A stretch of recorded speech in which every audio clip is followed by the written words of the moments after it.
Hello, everyone, and welcome to another Media and Communication webinar. I am Rodrigo Silva, the Communications Manager at Cogitatio, and I'll be moderating today's event focused on contemporary popular culture. Our webinars bring together editors and authors to focus on two core questions: what the main findings of their research are, and how their research impacts society, individuals, public policy processes, etc. And today we discussed the thematic issue from Sony's Walkman to RuPaul's Drag Race, a landscape of contemporary popular culture, published very recently in our journal, Media and Communication. And I am pleased to welcome Niall Brennan from Fairfield University. He's the co-editor of this thematic issue. We also have Lucía-Gloria Vázquez-Rodríguez from the Complutense University of Madrid in Spain, and Sofie van Bauwel from Ghent University in Belgium. To you all, thank you for being here today. Allow me to share with you some more information concerning today's webinar. So this is the order of our presentations. Okay? Niall will go first, followed by Lucia, and then Sofie. After that, we will jump to the Q&A.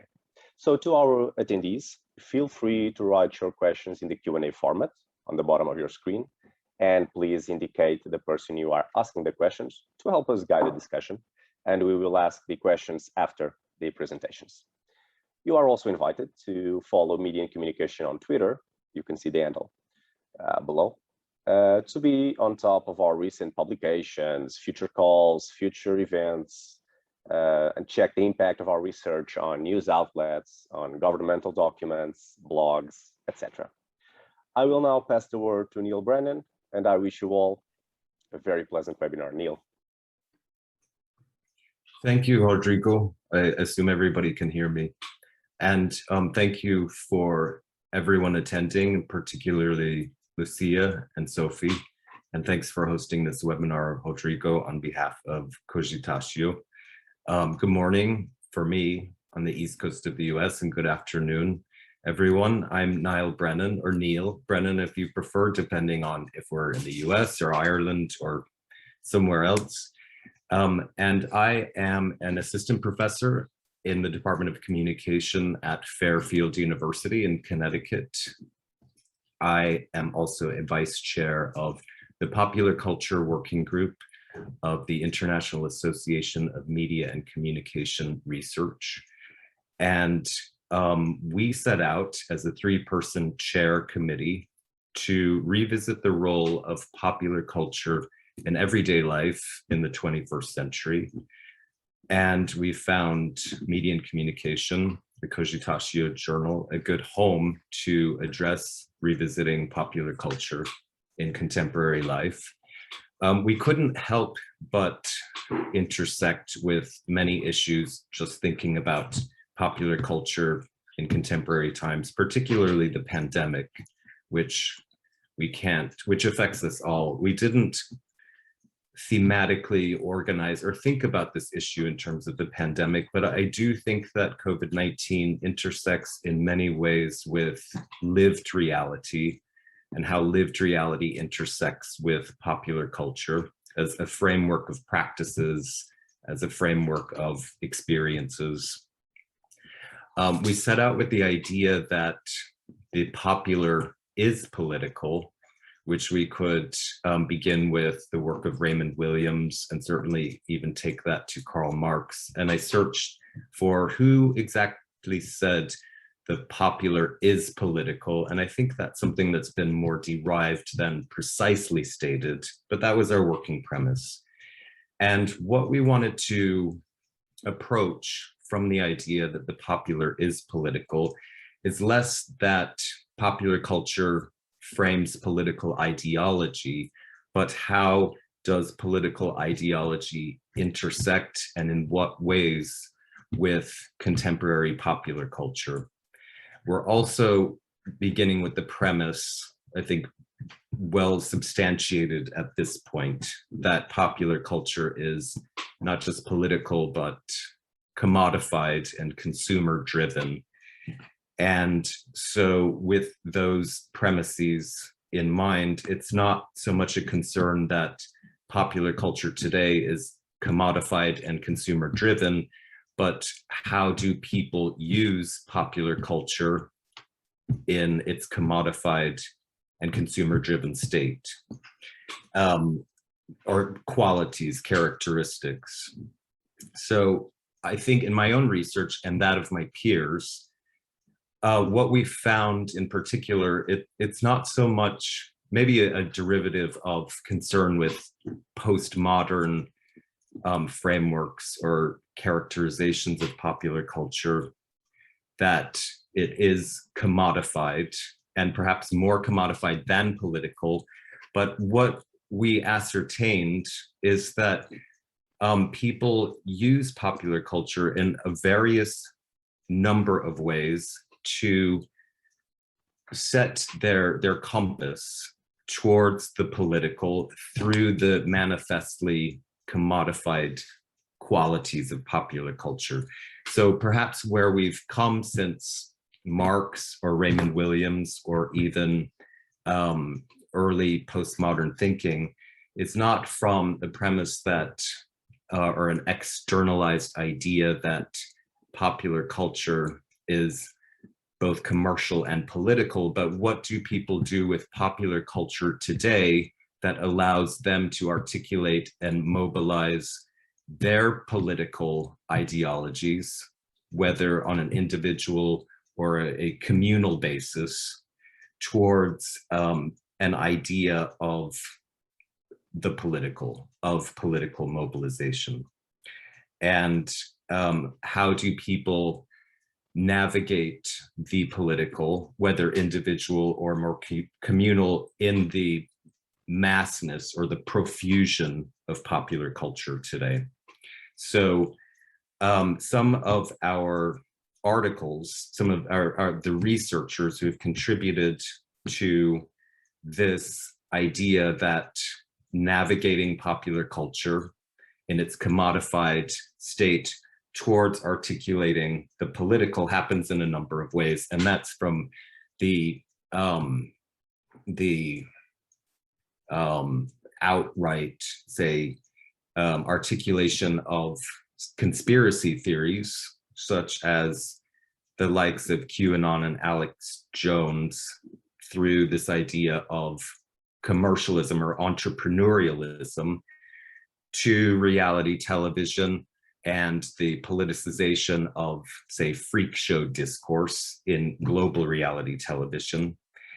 And then, as Sofie will speak today, the way that people individually and communally navigate the sort of mega event of the popular, such as the Super Bowl halftime show, to extricate from that their own meaningfulness of the political, to what Lucia will speak to today in her own research, in how young queer viewers navigate their identity formation and navigate self-identity through the commercialized, but nevertheless, and global, but accessible and personalized content of Netflix, for example, streaming media platform.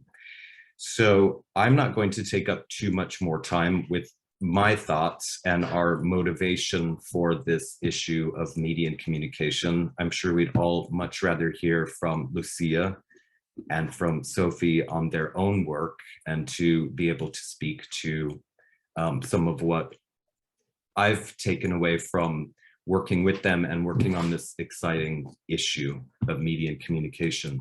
Thank you. Niall, thank you very much for this contextualization. Lucia, you're done. So thank you, Niall. Thank you, Rodrigo, for your kind words and for your invitation to join everyone here today. And thank you for everyone who's watching us from their homes. I'm going to be taking upon Niall's idea that the popular culture, the popular is political, and I'm going to be quite political here today. As well, when we're talking about queer identities, I think it's quite difficult to not be political, to be neutral, or even undesirable. So if you'll allow me, I will share my screen for a second, because I'm going to be sharing some images for the TV show that I will be discussing here today with everyone. I'm going to start with quite a depressing piece of data. So it is estimated that between 5 and 7% of LGBT youth have attempted suicide, which is about 3 times higher than heterosexual teenagers. Bullying, low self-esteem, discrimination, and violence are some of the cited causes, but me and my colleagues who have worked on these papers, also think that increasing the visibility of queer people in popular culture, particularly across platforms such as Netflix or HBO, whose viewers are mostly quite young, may help reverse the situation.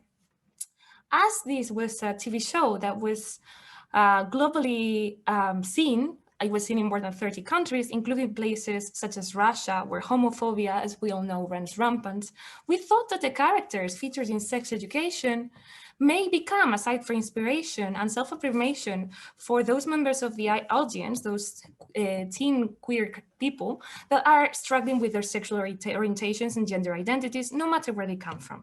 Sadly, given the lack of formal sex education in most schools and the regression of LGBT policies all over Europe, many of us struggle to find fitting role models and social acceptance in our immediate context regarding LGBT identities. And we turn to popular culture for inspiration.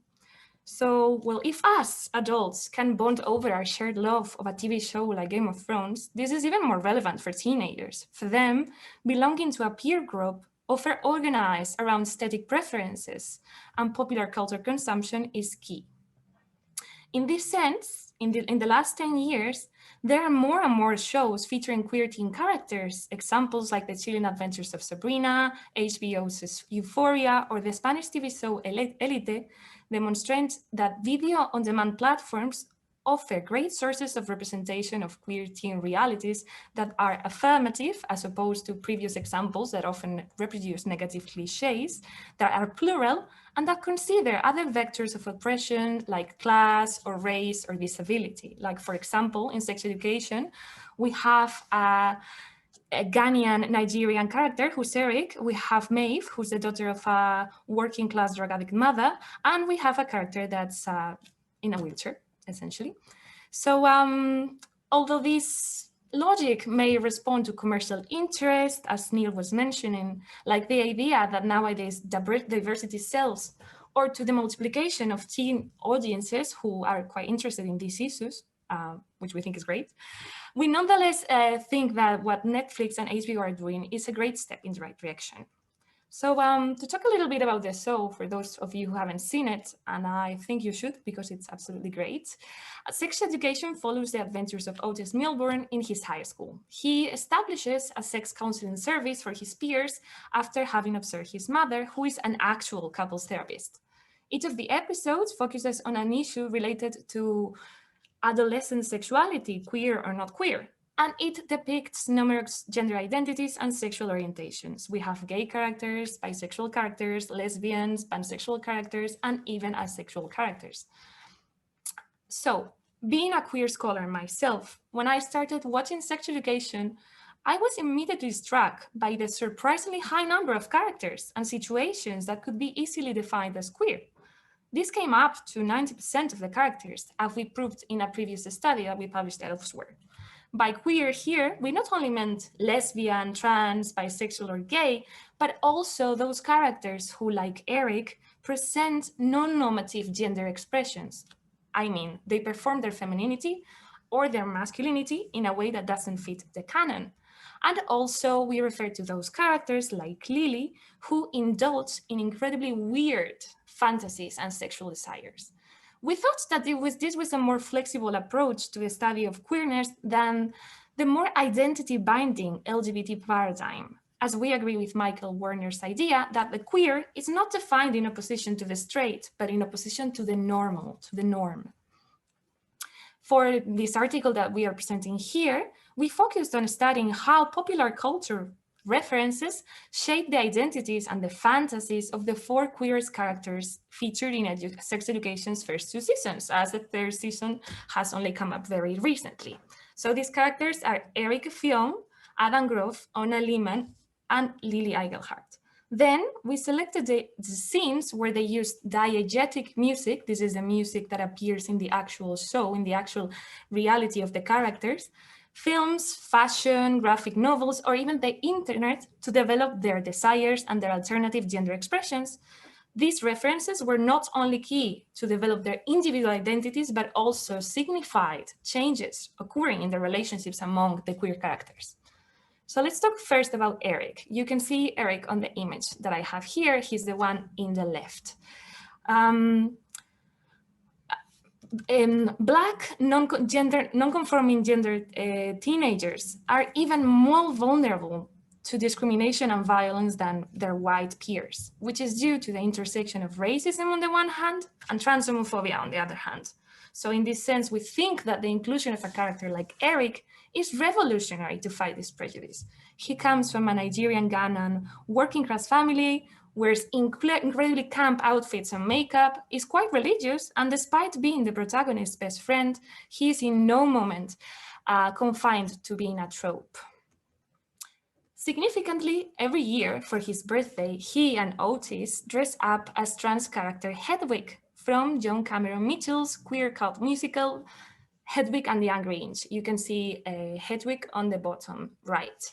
And well, it's quite clear that he emulates her aesthetics.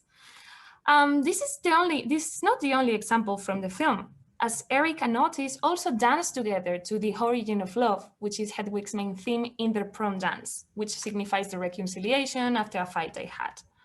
We think that Hedwig and the Angry Inch as a reference is quite an interesting choice, because although the show does not define Eric as a non-binary character, he nevertheless flows between more masculine and more feminine gender expressions. He himself denies being trans a couple of times. We see him in the first season putting on makeup with his friends Lily, and then after he gets attacked by a bunch of homophobes for being dressed up as Hedwig, he mutters, "This isn't me, this is just a costume," no? To insinuate that he's not a trans person. In this sense, it's relevant that Hedwig is not a traditionally trans character either, because she only undergoes the sex change surgery to escape East Berlin with her lover. More intersexual references can be found here. In the movie Hedwig and the Angry Inch, the singer Hedwig emulates Tina Turner in her punk rock performances. And the first time we see Eric applying makeup and therefore performing drag, he's actually listening to Tina Turner's cover of I Can Stand the Rain. We could understand this as an intergenerational form of queer cultural reappropriation, as well, not only openly queer cultural objects are used by us, queer people, as a source of inspiration to develop our identities. He also wears leopard print quite often, and well, what was Tina Turner's nickname? She was called the Panther. Furthermore, Eric goes to the school prom sporting glitter makeup, a Ghanaian turban, high heel shoes, and a kente traditional African suit, in what constitutes an homage to both his African heritage and to Brooklyn's iconic ballroom drag scene, which is represented in cult documentary film Paris is Burning. We think that his Nigerian-influenced glam drag pays homage to the Black origins of so much queer music and performance. Popular queer culture, as I was saying before, is also key to the establishment of queer relationships among characters. In his first date with Raheem, Eric campily dances to Hathaway's song, What is Love? You know, baby, don't hurt me. Anyway, so the video clip of this song alludes to a diseased sexuality with vampires that, well, it's quite clear. He also dances to disco music quite often in the show, like, for example, when he is teaching everyone in a party how to perform fellatio using a banana, which is a very iconic scene in the show. It is the music Take On Me that's playing in the background. Why is this important? Because in the 1970s, disco music was a great space for gay men of color to come together in non-homophobic, non-commercial spaces. In addition, the fact that his other love interest, Husadam, claims to love musicals like he does, he mentions Frozen, which we think is kind of funny, signals the romantic compatibility as opposed to Raheem, the other guy's, more elevated cultural tastes. Now, let's talk a little bit about Lily. I think Lily is the weirdest character in the show. She's obsessed with sci-fi, loves Lieutenant Ripley from the movie Alien, and writes her own graphic novels. Although at first she appears to be straight, as she is obsessed with losing her virginity with any boy, which already positions her femininity as non-conventional, as well, women are not supposed to want sex, then she will develop a lesbian relationship with Ola. The fact that their initial connection, Lily and Ola's, is sparked by their love of tank girl, she wears a badge, Lily, again places cultural tastes as the marker for the establishment of queer relationship. Her sexual fantasies and role-playing sexual games with aliens and tentacles already are quite non-normative. And then her intergalactic musical version of Romeo and Juliet, which she does for the school play, is ripe with vaginal and phallic costumes and is one of the queerest moments I have seen in TV. This is the image on the bottom left.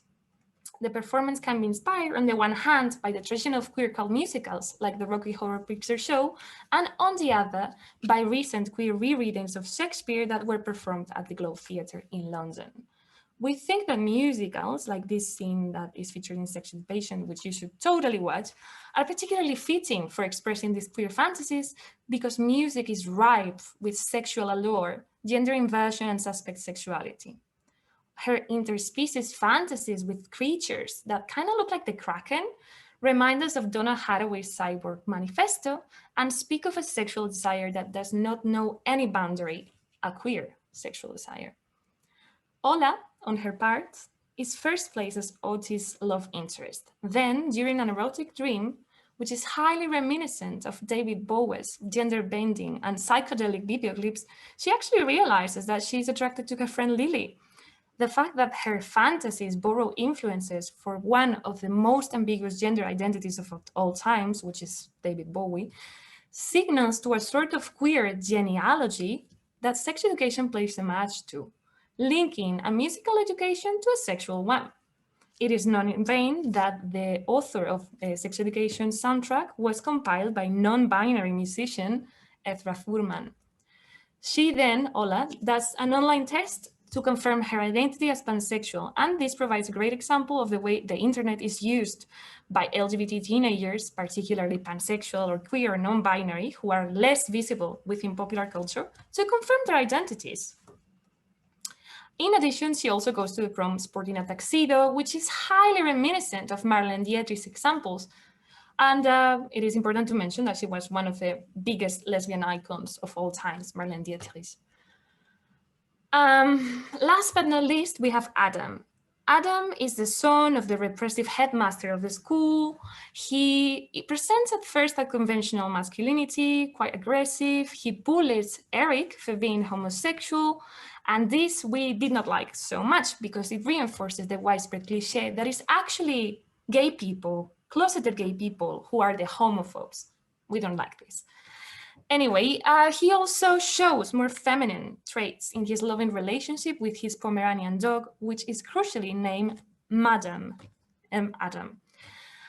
So when he and Eric are grounded together, they kiss passionately, and he gives Eric oral sex, which we think was a key scene because it reverses racial dynamics, and it also negates the widespread idea that the bottom in a gay sexual relationship is the more feminine one.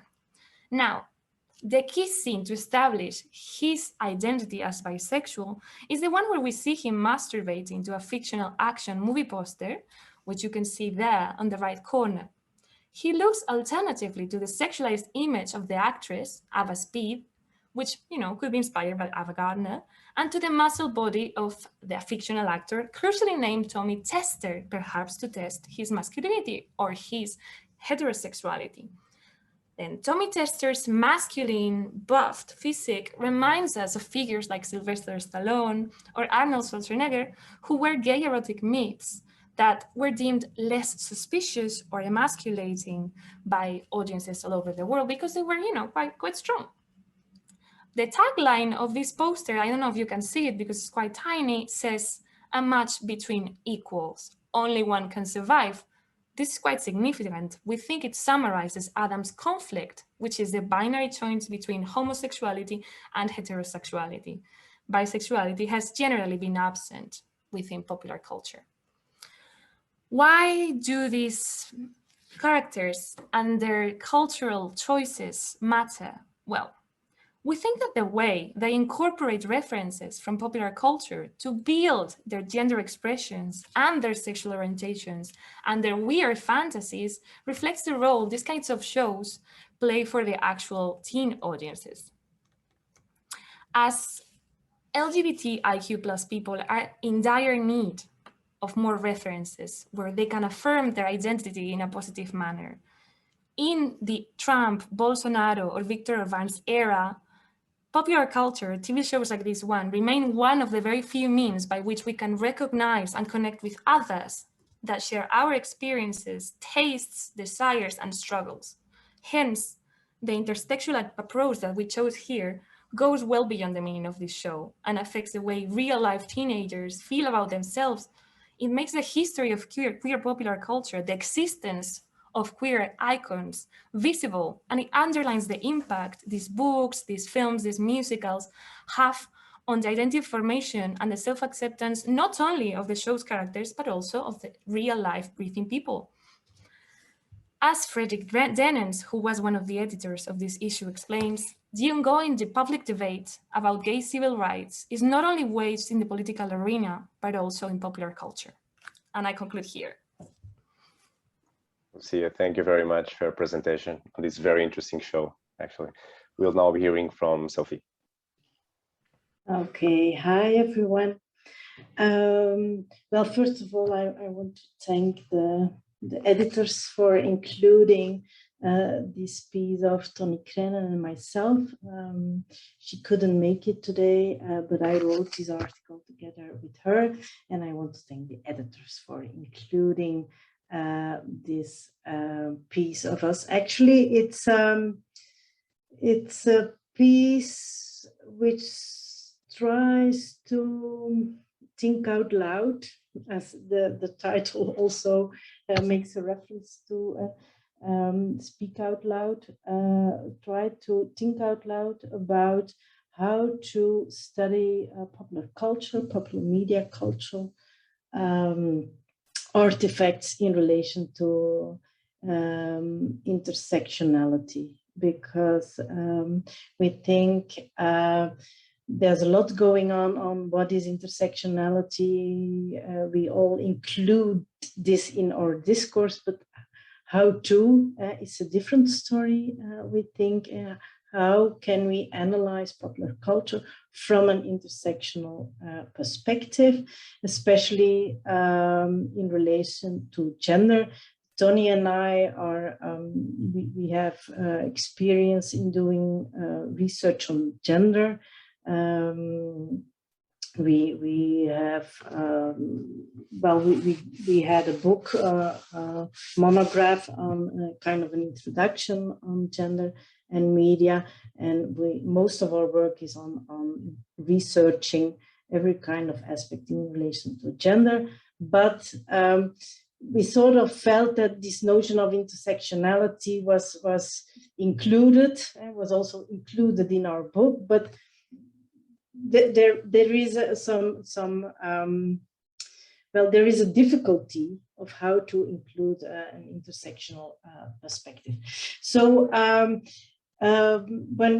the lockdown started in Europe, where we live, Toni lives in the Netherlands, I live in Belgium. When 2 years ago in March the lockdown started, there was also the broadcasting of the Super Bowl. And so maybe some of you have seen it, some of you might have seen it because it was a lockdown and you had nothing to do.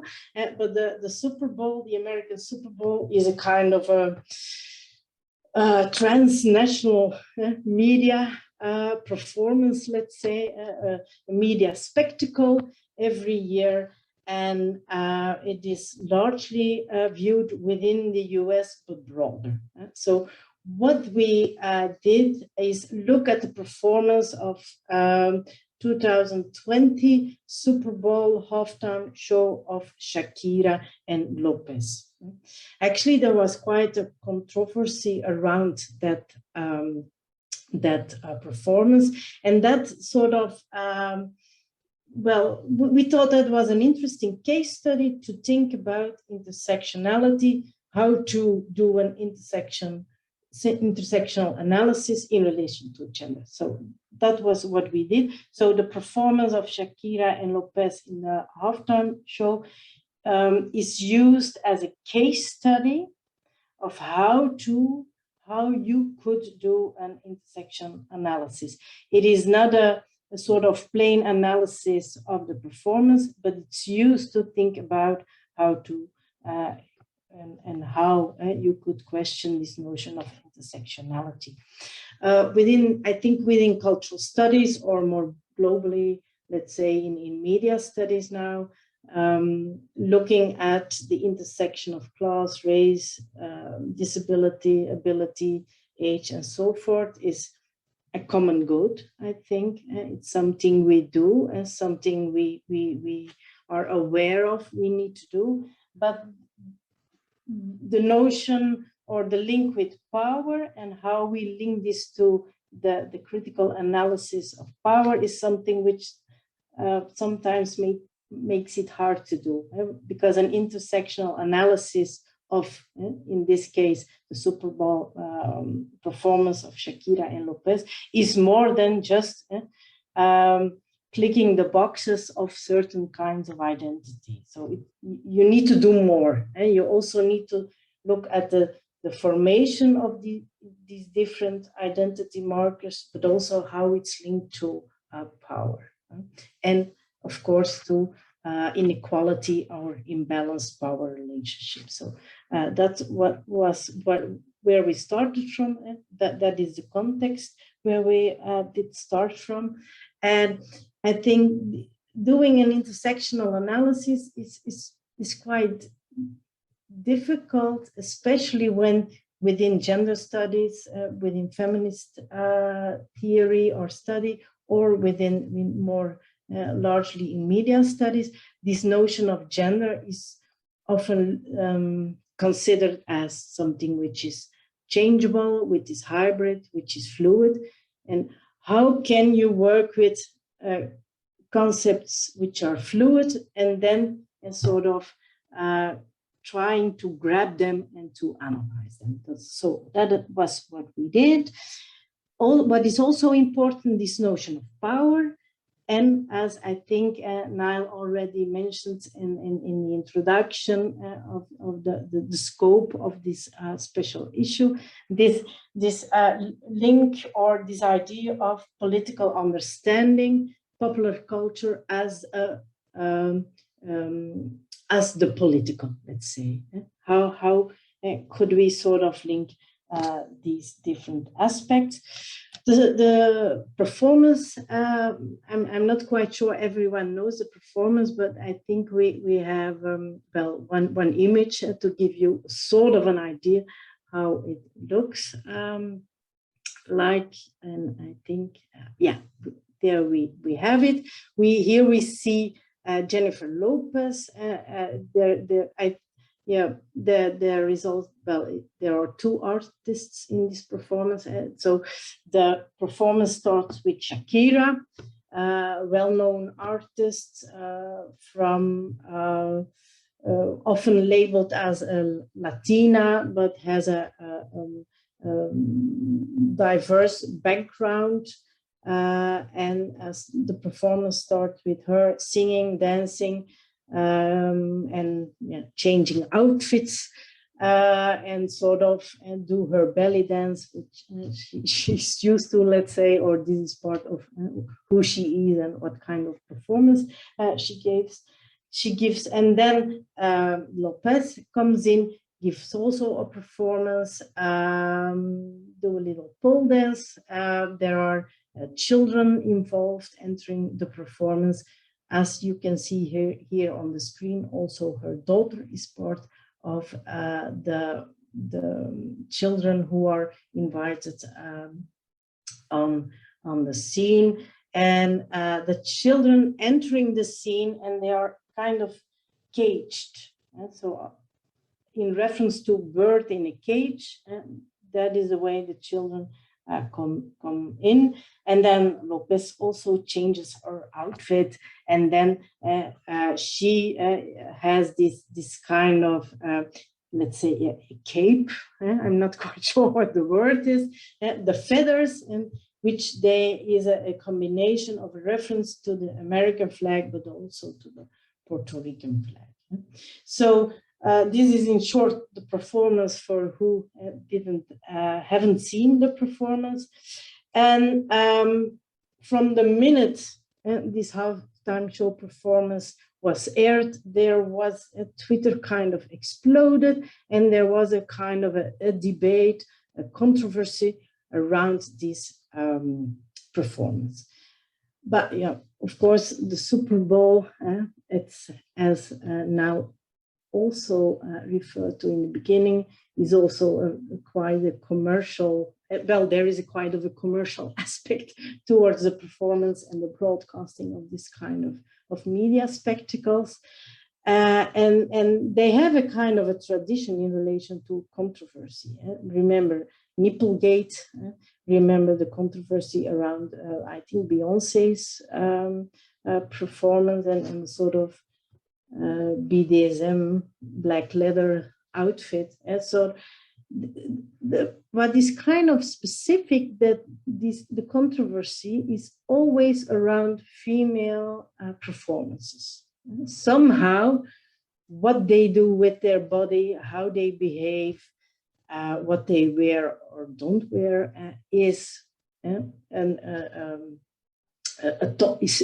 topic, is an element of the controversy.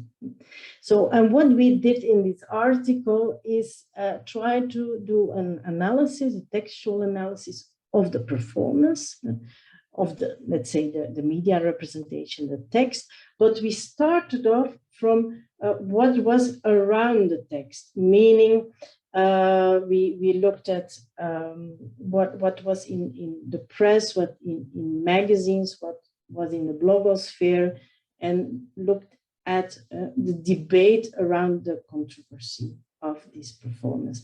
And what we saw that there was quite a debate on different elements, but it was quite interesting how those different elements sort of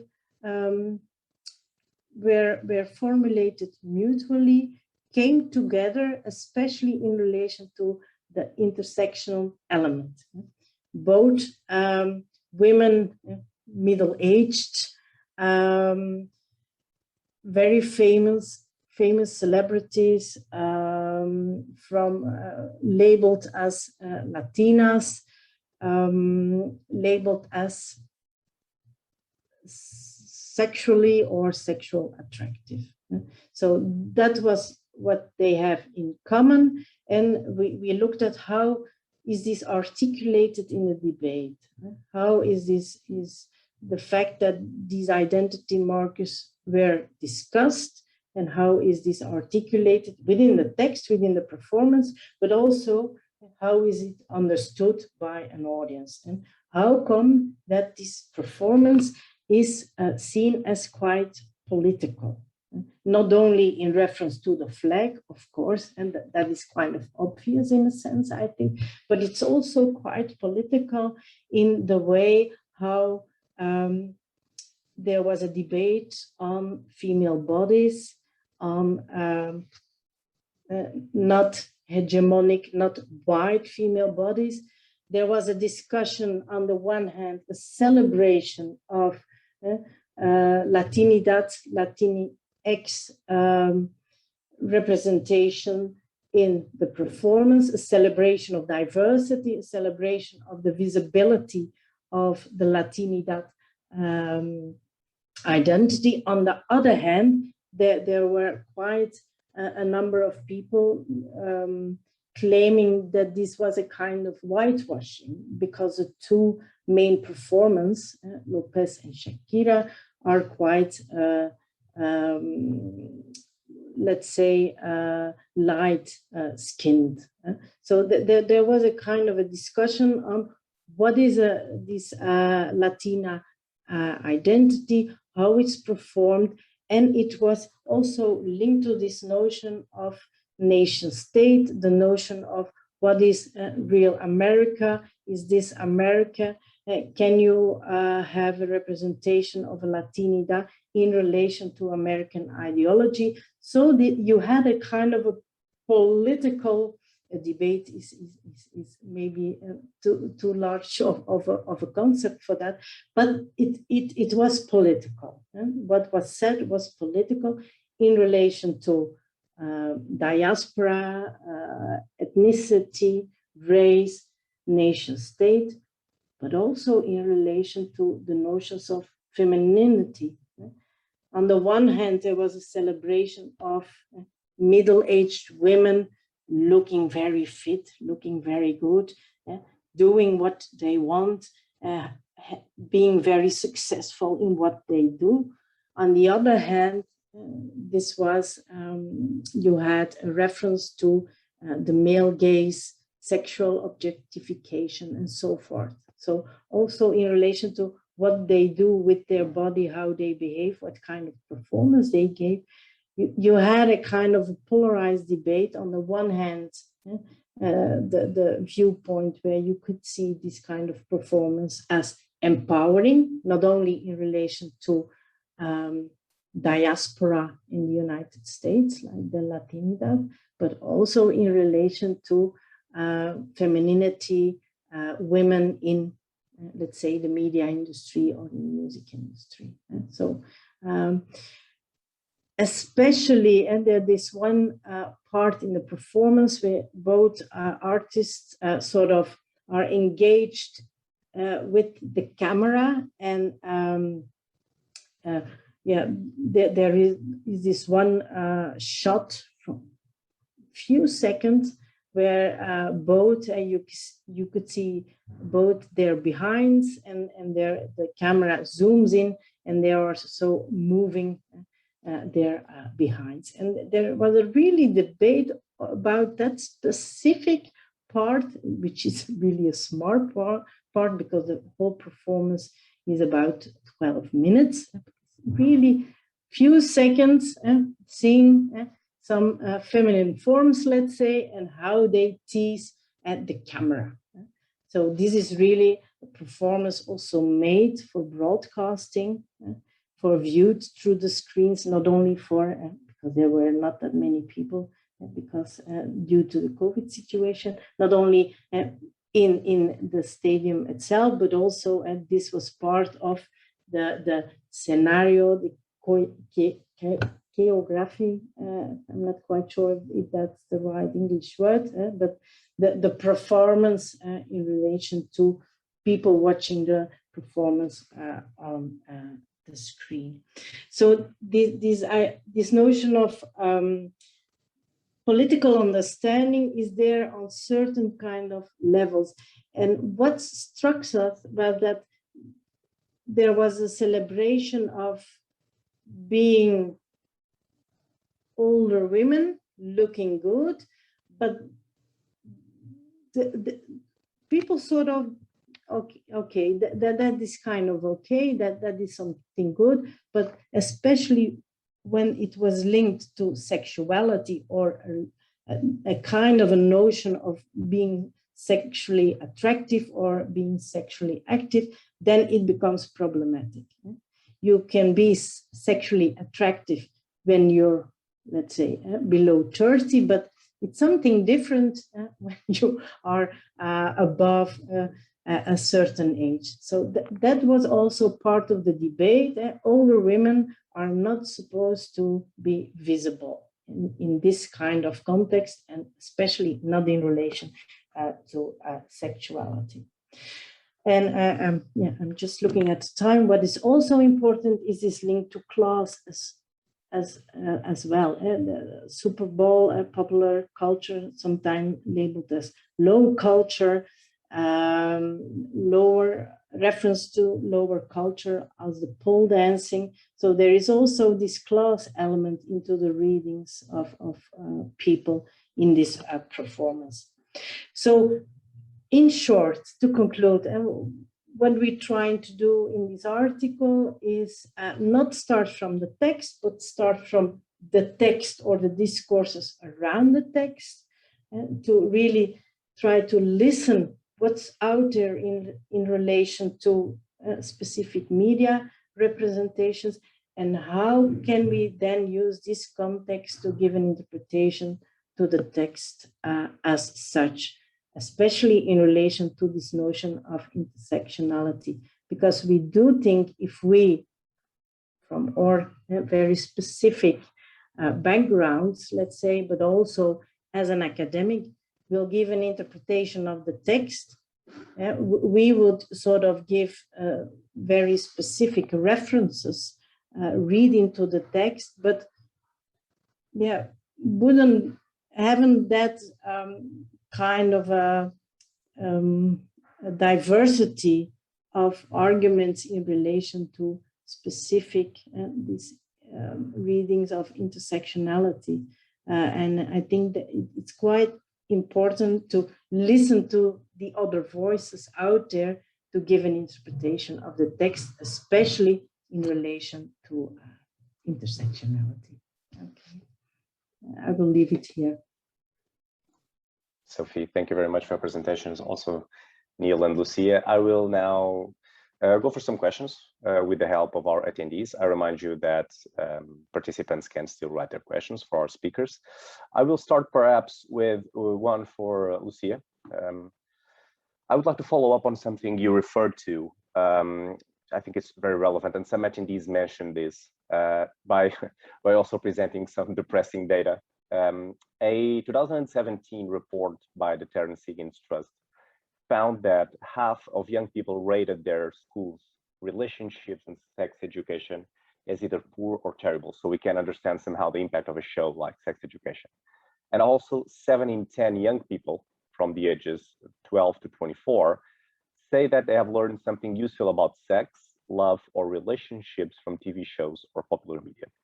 So for most of the viewers of this show, they are watching sex education at a time of their lives, of self-consciousness about their sexuality, a time of personal exploration about their orientations. So are really, following what you said, are really TV shows do the job that schools have not been able to? Are schools being replaced by popular media when it comes to, well, in this case, sexual education? Well, I don't think they should. And I think this is kind of put into play in the show itself, you know, because there's this huge debate regarding ITS and, ITS now, sexually transmitted diseases, and sexual education when Jean, which is Otis' mother, goes on to teach the students about sexuality and sex education. And they do realize that they need someone to act that's actually an expert that is aware of these issues, to inform and educate the teenagers that appear in the show. I think sex education as a show that does a great job in informing the sexual knowledge of teenagers all over the place. Like, for example, they teach how to do anal novatives, how to perform fellatio. They talk about sexually transmitted diseases. They talk about queer sexual practices like scissoring and whatnot. But this can in no manner substitute the sex education that is absent from the school curricula. Like, this needs to happen, because I think it's impossible to cover in a single show or even in a million shows that are like sex education all the doubts and the concerns that may arise when you're exploring your sexuality as a teenager. You need someone, you need a person who's an expert. Popular culture cannot be the only way by which we educate our children on these issues, I don't think. And I am also sad to say that in a manner, the pedagogic potential of sex education is sort of distorted by the relevance that is placed in the romantic relationships established by the characters. It's not a documentary, it's fiction. If it was a documentary, or if it was more specifically focused on sex education, despite its name, maybe it could work better, but I don't think it's sufficient in any way. I hope I answered the question. Sorry if I sort of... Great, thank you, Lucia. Niall, you referred to this in your presentation, and also you wrote this in your editorial, that by no means is the issue dedicated to the implications of the pandemic for contemporary popular culture, because the issue crossed this particular time. But let's do that theoretical exercise for our academic attendees. How would you say that COVID-19 impacts popular media production or consumption? Are there any new elements or considerations? Or put it another way, if you had to rethink the issue now in light of the pandemic, how would you do it? Yes, that's a pressing question. And I think that the pandemic came into play, I would never say secondarily or as an aside, but when we were conceiving of this issue and approaching Cogitatio and our authors, or the scholars, the contributors, there wasn't any framework of the pandemic. I think that if we were to revisit this special issue, we might frame it as revisiting popular culture in times of unknowing or duress. And I think Lucia spoke to this, and Sofie did as well, that the pandemic has informed not only the consumption, but the production of popular culture in times of unknowing and duress. And I think that's both drawn us as consumers of popular culture and also producers, if not of popular text, but then producers of meaning and of sensibilities and maybe political mobilizations in our own right, individually in circumstances of withdrawn circumstances, but also by virtue of the sort of circumscription on being able to vocalize or mobilize physically and communally, that we go to forms of popular culture to seek out our political mobility and seek in popular text because of the circumstances of the pandemic. So to go to Netflix offerings, maybe to go to Sex Education as a series that I don't know to what extent it coincided with the pandemic, but nevertheless, as in our withdrawn state, it sort of compounds our need to seek our political identities through the sort of commercial or consumer-driven state of popular culture. And with the Super Bowl halftime show too, to seek out that moment in its politicalness that we might not have otherwise sought. So I think in many ways, to try to answer that question, the coinciding of the pandemic with this issue and what everyone contributed to it, it spoke to the pandemic in a kind of a lateral sense, as opposed to something that we conceived of from the beginning.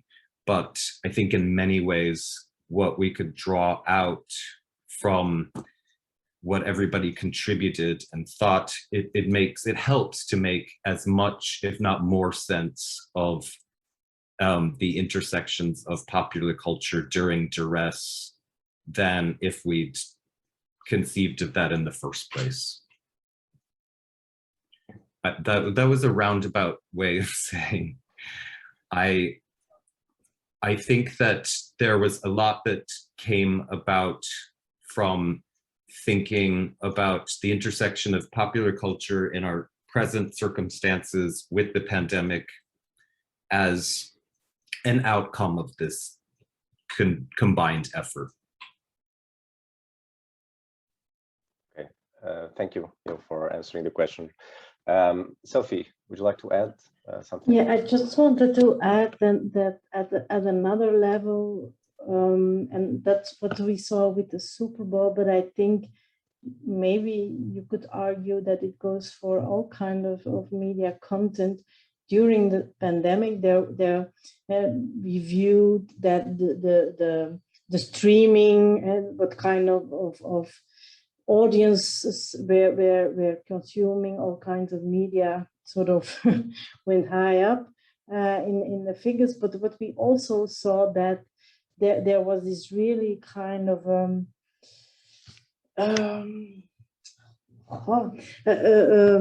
a narrow perspective on media, and you very often there was controversy, there was a debate on whether or not what people have seen in fiction, but also of course factual kind of media content.